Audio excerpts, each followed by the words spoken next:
This week marks 6 years since the popular uprising in Egypt, which ousted President Mubarak. After decades in power, it was a key moment in the Arab Spring.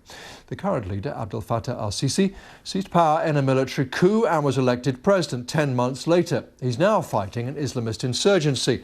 But as our Middle East correspondent Ola Guerin reports, Mr al-Sisi has been accused of crushing any dissent. President Abdel Fattah al-Sisi, a Middle Eastern leader of the old school, who soared to power with the help of the military. President Trump already seems to view him as a brother in arms. He says he's waging war on terrorism here. Critics say he's also waging war on dissent. We met one of the casualties of that conflict, Mahmoud Mohammed Hussein, who's 21. He says every step is a reminder of dark days behind bars.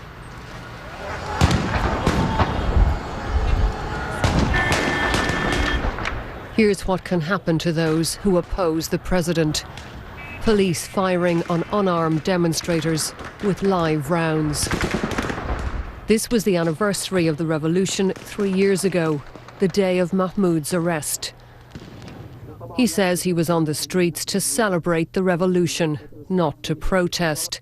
His crime was wearing this T-shirt with the slogan, "A nation without torture." I was abused at the checkpoint where I was arrested. Then they transferred me to the police station. I was electrocuted on my private parts. They kicked me with their military boots and hit me with sticks. Every one of them knew I was there because of the T-shirt. They believed this was a personal insult to them, so they beat me. He says they made sure to beat his leg, which was already injured, and this, combined with medical neglect, left him reliant on a crutch.